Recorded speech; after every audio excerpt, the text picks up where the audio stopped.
If you have that feeling in your heart and your gut that is like, this is my purpose in life, then just see it through.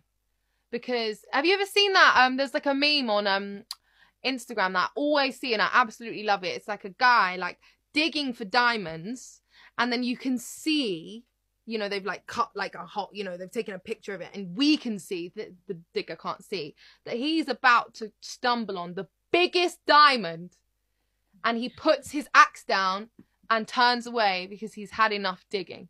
Do you get what I'm saying? It's just like, if this is what your purpose is, just don't stop. Don't stop. I know what you're thinking. This isn't alcohol. It looks like alcohol. I promise you it's not. This is actually just ginger ale with ice. That's it. There's nothing else in here. This is not alcohol. I can pull it closer to you so you guys can actually believe me. I like to keep this channel clean for kids. Look at that. Just ginger ale with ice. And a little cocaine.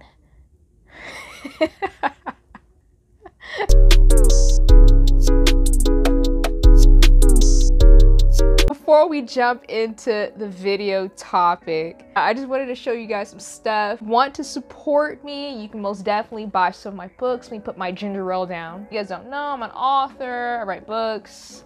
If you're interested in buying some of my books, they're available on Amazon, Barnes & Noble, and Apple. And I do want to say thank you to everyone who's been supporting this channel and on my IG, my TikTok, my Pinterest especially. I think today, this morning, I think I sold the Book of Brazil. Super random, but I love you Brazilians. Like, most definitely thank you. So yeah, if you want to support me, I'm an author. If you love self-help books and like motivational stuff, go buy one. Raye right there. Look at it. Look at that. Boom. I had no idea who this lady was. I was randomly scrolling on TikTok, like as I normally do, like right before I go to bed, just because I'm bored. Saw this video, like the one I just showed you guys, and I was like, oh, it's pretty cool. So, you know, I was like, let me look this person up. I'm gonna find out she's 25. Her name is Raye.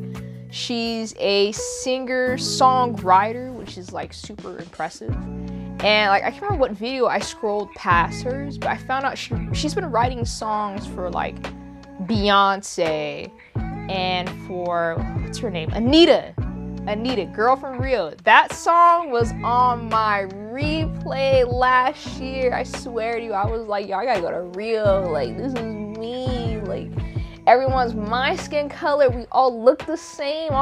I should have been there. Like, I love Spanish food. Like, let me go over there. So it was the vibe. So yeah, Raye, super cool, super dope. She's 25. She has a song out on, that's been blowing up on TikTok. It's called Escapism. I promise you, if you are on TikTok every day, I would even say every day, like maybe once every 2-3 days, you just scroll or whatever it is, you've heard this song. It's called Escapism. I heard it. I had no idea it was her. I didn't know what was going on. I liked the song. I just didn't know it was like her, which I blame TikTok for. Like, TikTok needs to have like a better algorithm system for like monitoring like artists. You know what I mean? Like, you know, like the little circle thing in the corner, it tells you the song kind of, but it doesn't really give information on like the artist. I wish like on that tab it would connect you immediately to the artist's like Spotify or YouTube. Like, I know you can like click if there's a video on the artist that they've made like that was based off the TikTok sound, and from there you can go into their bio. But it would be cooler if like the song not only did like, you know, showed you like a whole categories of like videos based off the song, but they showed you like another link up above who this artist was, the full song, so I can like learn the full song. I know I'm like going on and on, but I'm like, that would be better instead of me getting like a 15-second like snippet. I'd rather hear the whole song so I can memorize it. Cause I'm tired of memorizing in like 10 minutes of a song. But let me digress. But yeah, super cool girl. I dug the video. Like, what I liked about it the most is when she brought up your purpose.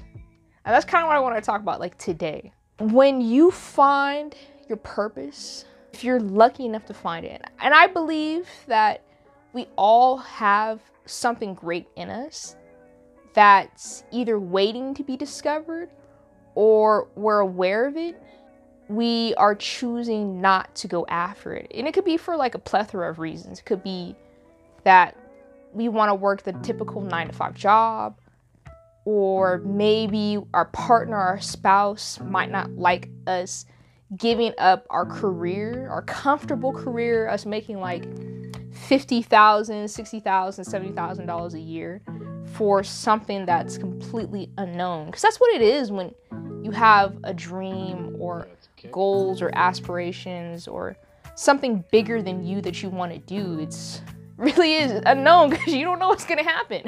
You don't know. Every day it's a guess. It's like, am I gonna make money today? Am I gonna get booked today? Is someone gonna reach out to me? Am I gonna find a manager today? Am I somehow gonna get this contract that's gonna like take me to wherever else I want to be? There's so many unknowns. It's scary as heck following your dreams. I kid you not. And I speak that for myself. There's so many times where when I was pursuing writing, especially when I was in college, I thought at first I was about to become a doctor. Y'all were about to call me Dr. Raye. I swear, I kid you not. I promise on my ginger ale. Look at this.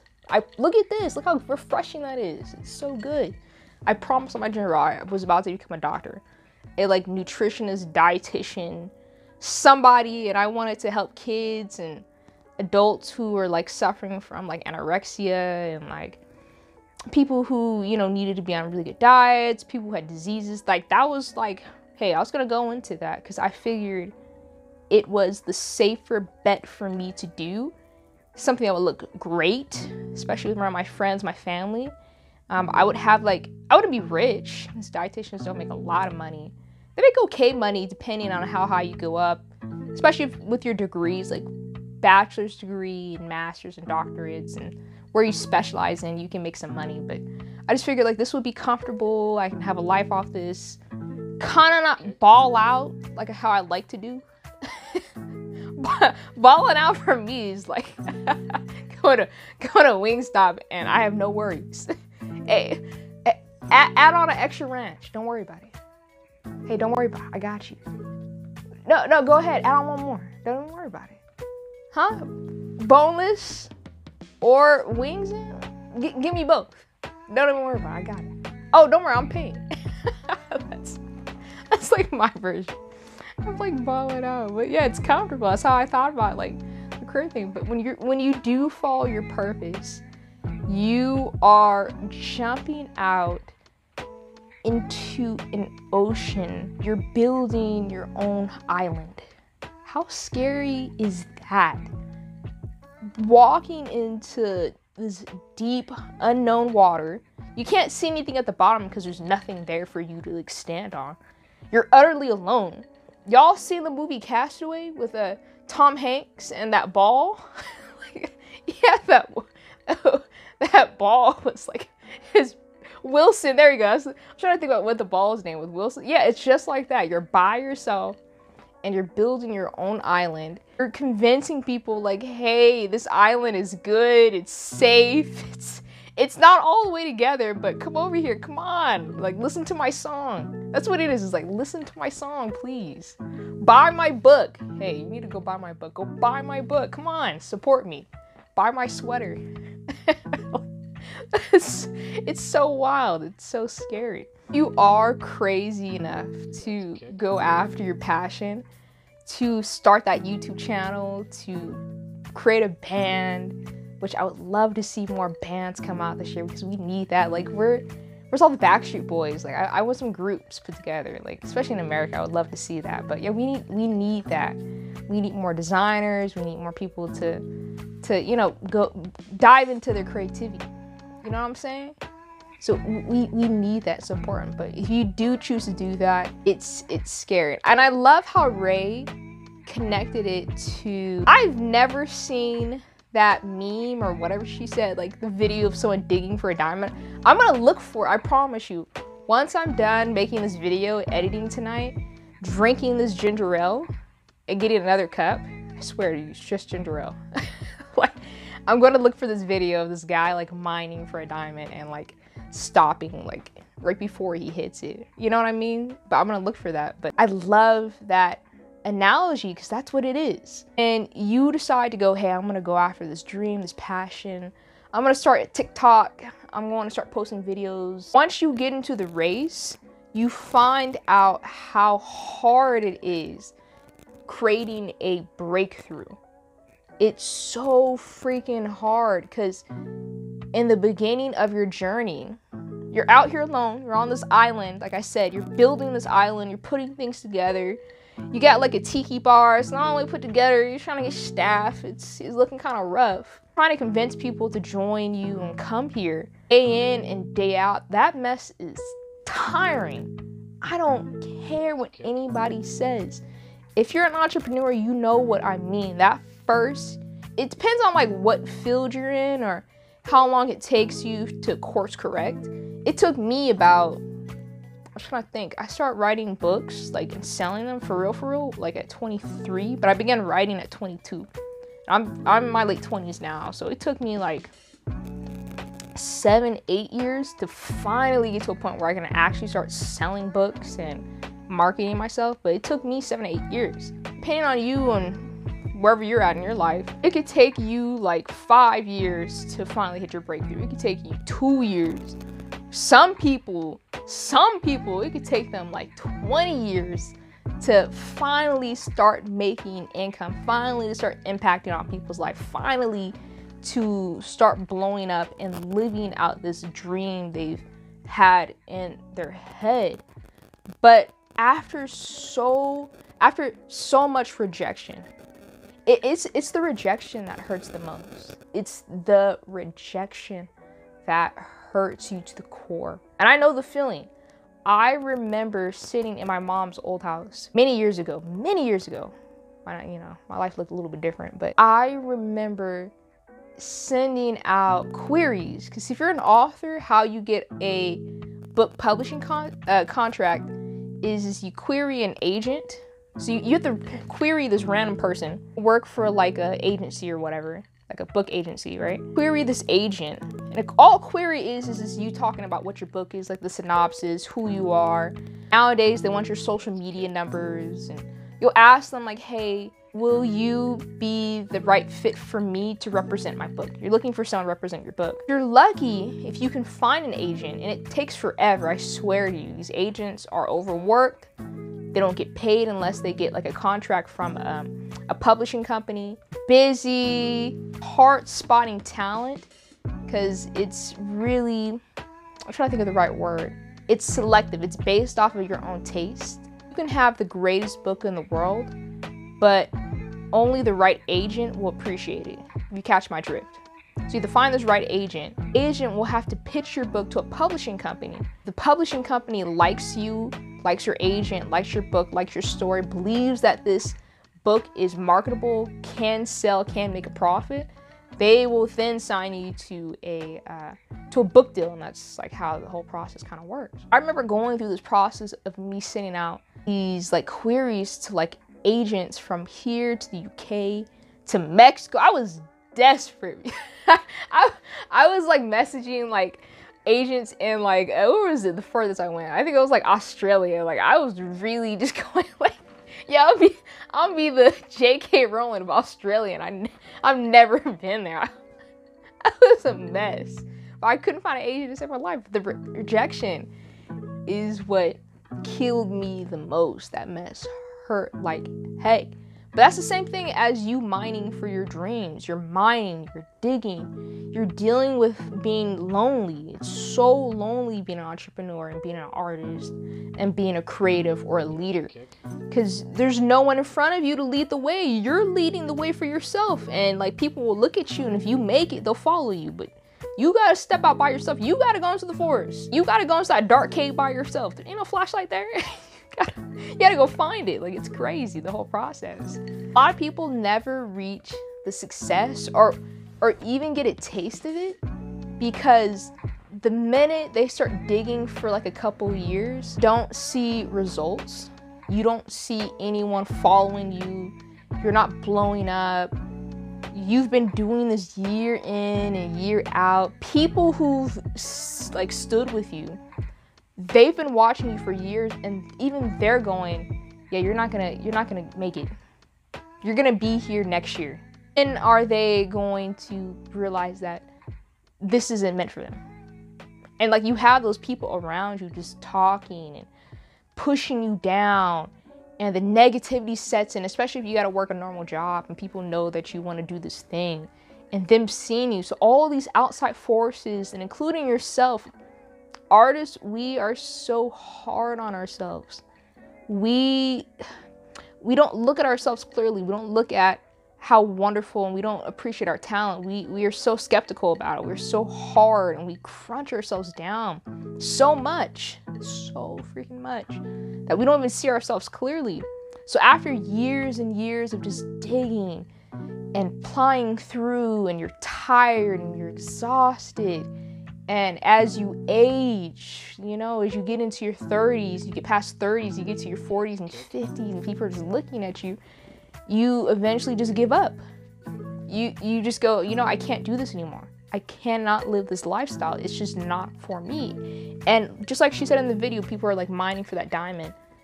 They walk away and they say, forget it. But little do they know that if they stuck through 2 more weeks, in 2 more weeks, you're going to get a video that goes viral, and your song is going to be everywhere. 1 more month, if you going to the boardwalk, that's what we do out here in California. We have boardwalks where we sell clothes, and like Santa Monica, or if you're in LA, we have the alley where you can sell clothes. And 1 more month, when you have your like little, you know, outdoor vendor situation, this famous designer, like, it's all ordained, like everything's ordained. You don't have to do anything. All you have to do is like continue working in your purpose, working on your mission. And 1 more month of you selling these shirts outside, this designer from freaking New York who works for, I'm trying to think of a good brand that I like, works for like Gucci, I don't know about Gucci, works for like Louis Vuitton, there we go. Yeah, I like Louis Vuitton. Works for Louis Vuitton, and they're gonna walk through and see your shirt and want your shirt design in their store on a magazine. Like, you don't know how close you are to your breakthrough. It's so exciting too, because it pushes you to continue moving forward, because you don't know what day it's gonna be when you're gonna blow up. What day it's gonna be where you're gonna sell 1 million books, or you're gonna get that interview, or Oprah, right? Or Oprah's gonna call me and be like, hey, come down this way, let me interview you. You don't know. But we give up, and we can't take anymore, even though we're so close and the diamond's like right there. Like, you just keep digging. So just keep digging. So yeah, I dig her. I'm most definitely going to look up her music and get more into her. I'm gonna listen to the full song. I'm not gonna do the 15-second snippet that I've gotten off TikTok. I'm actually gonna do the full song and like check her out. But so far, just what I've seen, super talented, good girl, writing music for Beyonce. That's super wonderful. Yeah, so go check her out. Her name is Raye. I'll probably put her, I will do it. I'll put her like TikTok or Instagram. I'll pick one and I'll put it down in the description box so you guys can go follow her and support her and just go from there. But yeah, if you like this video, you like me kind of just talking, this video is a little bit different too, just because it's late at night. I was busy today. I had work in the morning. I had to get my car fixed as well. So I did my work errand. I went to like one auto body shop and it was a mess. And I had to go to another auto body shop. It kind of worked. It worked out. I got my car fixed, but my engine light's still on. So I got to go get that fixed on Thursday. So I have to go to work tomorrow, but it was cold. It was wet today. It was rainy.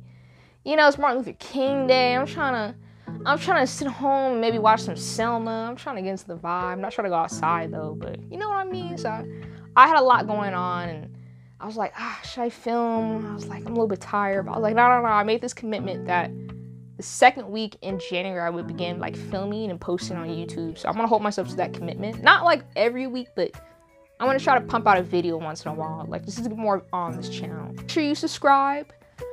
Like I said, if you guys want to check out my books, which you should absolutely do, support Black writers. There's not a whole bunch of us out here. It's like me, R.H. Sin, there's another chick I like, I can't remember her name. But yeah, just support us. Most definitely check out my book and subscribe. Other than that, you guys have a beautiful day. Stay warm. California. Yo, if you live where I live, like, the flooding is getting a little bit out of hand. It's like a little crazy out here. Trying to swim, trying to get to the grocery store. I gotta swim over there.